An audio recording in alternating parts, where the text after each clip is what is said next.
Hello and welcome to the third installment of the Untranslatable Travel Tips. And today we are changing continents and we will be discussing what to do, what to see, and what to avoid in the Windy City, also known as Chicago, Illinois. And we're looking forward to bringing you some insider tips and tricks of what to do if you decide to visit the Windy City. So without further ado, my amazing co-host, my buddy who I have done some fair share of exploring in Chi-Town, my buddy Jared. What's going on, Jared? Hello. Welcome back, everyone. This comes out every other Saturday, and we like to talk about cities. But first, we also like to have people spread a little love. And follow us on Instagram, Untranslatable Podcast, on Twitter, Untranslatable1, the number 1. Email us, untranslatablepodcast@gmail.com. Give us some cities you'd like to hear us talk about. We've so far, the first two were on cities that we're in love with, but they're not all going to be on cities that we're madly in love with. Although I do love Chicago. I love Chicago too, city. so I guess so far we're on 3 for 3 on that one. But yeah, also Spread a little love. with the 5-star reviews. Real quick. Windy City. Chicago in general is known for being extremely windy because it's right off of Lake Michigan, and there's that lake effect that blows all that wind. But did you know that that's not why it's called the Windy City? It has nothing to do with that. I did not know. I recently just figured this out. It, there's lake effect, which is very common, but the city is windy according to most local legends because of the hot air bellowing from politicians. So it used to be used to make fun of the politicians. Okay. And Interesting. it just happens that it's also extremely windy there all the time. Right. And it gets a lot of snow in the winter. So I guess our first little tip right off the bat is if you are going in the wintertime, which I wouldn't necessarily recommend because it can get very, very cold. Yeah. But if you do decide to visit Chicago in the winter, bring your snow gear, be ready for some snow, for some wind, bundle up. Yes. And stay inside if you can. Yes. Spend the day eating a good Chicago deep dish style pizza, and then you'll be nice and warm. Yeah. But anyways, just a quick little mention for those of you who are wondering, well, why are Jared and Chad talking about Chicago? They don't know anything about Chicago. How dare you people? We both have spent quite a bit of time in Chicago. It wasn't very far from where we used to live. Jared's mom actually used to live in Chicago and work there as well. And it's a city I love to visit, and we're looking forward to giving you guys some different tips of some attractions, some budget tips, and more importantly, what to watch out for as well. Yeah, for sure. First of all, if you're in Chicago, you haven't actually been there unless you've taken a mirror selfie in the Chicago Bean. That's true. That's number one. So yeah, I don't understand. Well, I get it, but it's very iconic of Chicago. But everyone always goes there, and that's in Millennium Park, which there's nothing really that special about Millennium Park other than the Bean. Like, it's not like it's actually a park. But some must-see. Are you sure about that? Is it like a park with like swings and shit? Okay, well, not with swings and shit, but you can walk around. There's some really beautiful that's true. landscape That's and true. stuff. That's But yeah, true. you're right. Some of my favorite must-see attractions. Now, there's stuff like it's not called the Sears Tower, Willis Tower. Willis Tower. I mean, okay, it's just a really tall building. And Right. I don't understand the appeal personally. But some of my favorite things to do in Chicago as far as attractions, and I agree with you 100%. I would not recommend going to Chicago in the winter. I mean, you can, and there's still a lot to do. But the one thing about Chicago is it's very walkable, but not if it's -10 with snow coming down. Then it's a little more difficult to walk. And it's got a wide variety of things to see. Like, for example, beaches. There's a lot of beach area because it's right on Lake Michigan. And last time I was in Chicago, about 2 years ago, probably at this point, I went to the beaches for the first time. It was great. There were people really nice. playing volleyball. The water was nice. There were people hanging out all over the place. There was music going on. It was awesome. Although one thing about the beaches, most of them at least, is you're not allowed to bring alcohol. Found that out the hard way. And then we snuck it in after, like real professionals. There you go. Oh, that's funny. Another thing that's great about another popular must-see attraction, I'd say, is Navy Pier. Don't really buy Oh, stuff for at sure. Navy Pier, though. I think it's kind of a Yeah, I wouldn't either. But it's just a cool thing, though. It's a cool place to walk around. It's a cool place to hang out, and there is a lot to see, just like from people watching to being once again right on the lake. I love Navy Pier. It's always a great place to hang out. It's filled with with the beaches comes Lakeshore Drive. Lakeshore Drive is a great. I think they also call it like I don't know what they call it. They wouldn't call it the Riverwalk because it's not a river. But Lakeshore Drive is a great way to just walk. It's a great walking area. There's a lot to you can see the city from there, but it's also on the river, on the lake, no river. And so Lakeshore Drive is awesome to walk down. These are some of my personal favorites. The Michigan Mile. So Michigan Avenue is a popular giant street that goes through Chicago. And the Michigan Mile part of it, if you're into shopping, it starts right after like this one bridge. I don't really know what to call it. And goes, for, I think it's probably actually longer than a mile, to be honest with you. But it goes forever, it seems like. But there's a lot of shopping. Literally any sort of shopping store you could think of will be there.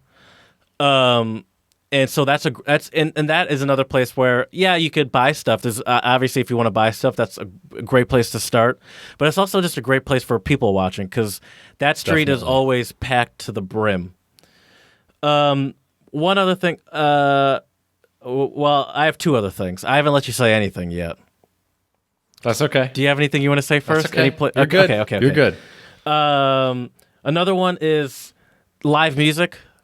Chad and I have talked about, if you listen to the Untranslatable podcast, Non-Travel Tips Edition, we've talked about running into Buddy Guy at Oyster Fest. Mm-hmm. But Chicago was sort of the hub of blues in the North.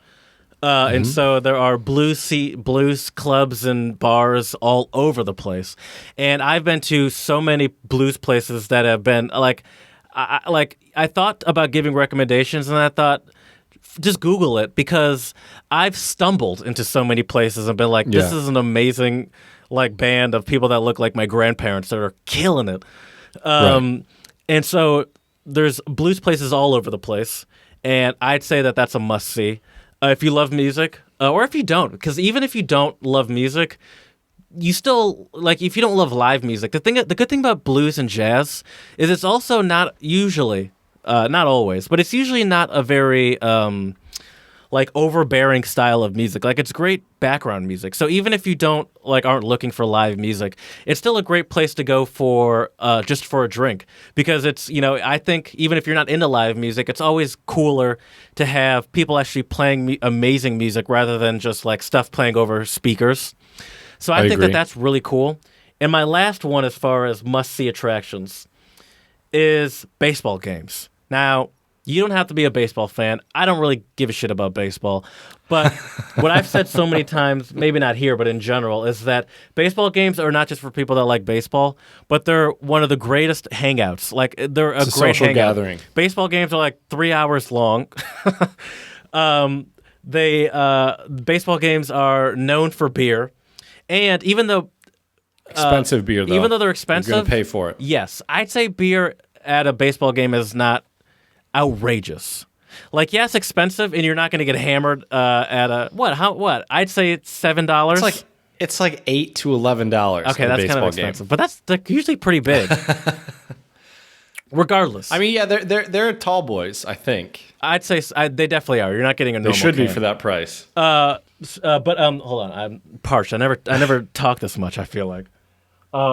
So while Jared's taking a sip, so you have the Chicago Cubs and the Chicago White Sox. And I will say I love the neighborhood of Wrigleyville, which is where the Chicago Cubs play. If you're looking for nightlife, I would say you can go downtown, but the problem with downtown Chicago is it can get very expensive very quickly. And if the you go out nightlife is not actually great, I don't think. No, it's better in the neighborhoods. It's better if you go to Wrigleyville. I was actually in Wrigleyville during Halloween a few years ago, and it was awesome. It was popping. We had a great time. Met these people on the L, which is the train in Chicago, the public transportation. Which is very good. And it is. And we met these people on the L, and we were talking to them. Me and my buddy, of course, were wearing lederhosen, like traditional German, drinking. outfits, I guess, and they loved our costume. We got into talking, and they invited us to their little house party in their apartment in Wrigleyville. Awesome. Nice. So that's how we started our evening. But then we went to a few different bars. And yeah, Wrigleyville is great. And the cool thing about Chicago is check out the neighborhoods because they all have a different vibe. Chinatown is awesome as well. If you're looking for cheap Louis Vuitton bag or a Folex, go to Chinatown. You can probably find one as well. I'm a big fan of Lincoln Park as well. That's another one that that has a lot of great places to hang. But Wrigleyville is great, yeah, for sure. And I would highly recommend going to a baseball game because tickets usually aren't that expensive. They're not. No, they're not too bad. Not, you're not going to really break the bank. Maybe $25-$30 max. Yeah, if you get a regular seat. Yeah, and who cares what seat you're in? Like you don't. Like, right. Yeah, it's cool to see it up close, but it's not that big of a deal. It's honestly, I think it's a great hangout, just going to baseball games. And that seems to be what most people do at them rather than like, if you were to go to a football game, it's less of a hangout. It seems more aggressive at a football game. For sure. Basketball games are good hangouts, but also kind of more aggressive and it's shorter too. And also, baseball games are almost always outside. Like, there are very few covered baseball stadiums, if any. So yeah, it's great. Another reason why you have to go in summer too. Oh, for sure. So those are, I'd say, some of my must-see attractions. Are there any ones I would agree with you. that you would that you could think of? Yeah, a few of them, yes. So I would agree. Just to recap for everybody, the Bean is a good one. Also, Millennial Park. Millennium Now the Willis Tower. Right. What? You said Millennial Park. It's Millennium Park. Millennium Park. Thank you. I will say this, though, about the Willis Tower. It used to be called the Sears Tower. There's usually long lines, but a little insider tip for everyone out there.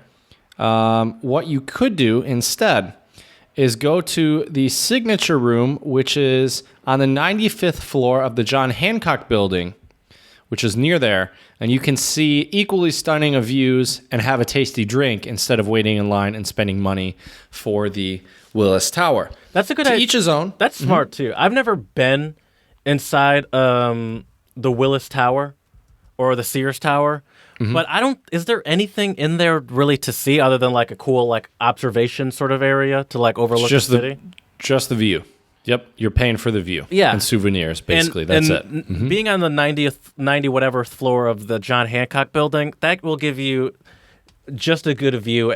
Like, you don't have to be on the whatever, 100 whatever it is of the... right. Like, to see the entire city.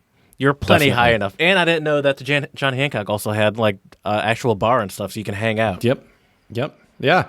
And then in terms of some other... sites or must see, I think it's worth it if you have the time to get like a little river cruise because they have the little canals within Chicago as well. That's pretty cool. Also, I would say check out the museums. Chicago Institute of Arts is amazing. Shed Aquarium, there's a long line, but it's really, really cool. And if you're thinking of doing these things, you can get what they call the Chicago City Pass. It's a little expensive. It's $109, but it gives you half off admission in a bunch of very, very famous museums and places in Chicago. So I think it might be worth the price if you're planning on doing a lot of museum going while you're in Chicago. And since we don't have a section specifically for this, one other thing I want to talk about. This is not a must-see attraction, but deep dish pizza. Quick, give me your opinion on it. Oh, I love it. Okay. It's fantastic. I love it too. But the thing is, you can't really eat more than one piece without fully hating yourself. I'd say my cutoff is 2, but I agree with you. I agree with you. My cutoff is 2 as well. But after the first one, I don't need any more. I just want more. Right. And I would also suggest don't get Chicago-style deep dish pizza right downtown because you'll pay an arm and a leg for it. If you can go a little bit further out into one of the neighborhoods where more locals live, you'll get it at a better price and still very, very high quality as well. Yes. So let's move on just quickly to a couple budget tips. I would say, like Jared mentioned, Chicago is a very walkable city. So a lot of the cool architecture and skyscrapers and the Bean and the parks, you can see by walking, which is great. On certain days, some museums are also free, which is great. You'll have to look that up because that is constantly changing. But that's always a good choice as well. And then depending on the museums you go to, I think if I remember correctly, the Chicago Institute of Arts was, I think, $16 or $17. If you have a student ID, bring your student ID with you as well. Also, I believe the Chicago Cultural Center is actually free, and there's usually interesting exhibits there, so that's also worth seeing as well. And another budget tip that I would like to give all of our listeners out there is I personally would not stay in a hotel in downtown Chicago because it will run you anywhere from, if you're lucky, $150 a night. Usually, more realistically, it's around $300 or so. Yeah. My recommendation for that would be Airbnbs. I would say don't. Yep. I would say skip hotels altogether. Yeah, I would agree. Or couchsurfing because there's also that app or website. But I would say Airbnbs, and I would say because the public transportation is so good, don't concern yourself about being close to the city. Because for example, last time I was there, it was 3 of us, so we stayed in an Airbnb in an area called Andersonville. And it was like a 5 to 10 minute walk, probably 5-minute walk to the L. And we were in the city within like 10 to 15 minutes. Yeah, it's worth it. I think because that's one thing about Chicago. Chicago, I think, can get pricey quick. It's not a cheap city, and it's not. And so another thing about using the L too is that I think things like Ubers or Lyfts or the taxi can also get deceptively expensive because of how much traffic there is in the cities too. Correct. So you might just look at the distance and be like, oh, that's not far. Let's just quickly get there with the Lyft. But it's like it's probably quicker to just take the subway just because now you're not avoiding traffic, and 2, way cheaper because you're going to be sitting in traffic and you're just watching that meter roll as you're not moving. Exactly. And with the L as well, you get an interesting view of the city as well, because that's true. A lot of it's above ground, which is great. Absolutely. I couldn't agree more, Jared. Airbnbs are a great thing, or staying somewhere further out in one of the neighborhoods. Couchsurfing is good. There are, I think, a few hostels in Chicago as well. Yeah. So that would be a cheaper alternative as well. We actually did a trip when I was doing my summer program for my business school thingy. I didn't. Don and I stayed at my mom's place doesn't matter. We don't need to get into it. But they did stay at a hostel, excuse me. And it seemed pretty cool. And the good thing about hostels too is one, you're never gonna get a one with like bed bugs or something like that anymore because the internet has essentially gotten rid of that. And the hostels are cheap, and you can probably get a cheap hostel in a better area than you could get a similarly or slightly more expensive Airbnb. Definitely. Most definitely. Yeah, and so another budget tip too is I would highly avoid driving in Chicago because finding a place to park can run you anywhere from $30 to $100 a day. Can be very, very pricey, and it's chaos driving around in Chicago. I've done it a couple times. Stressful.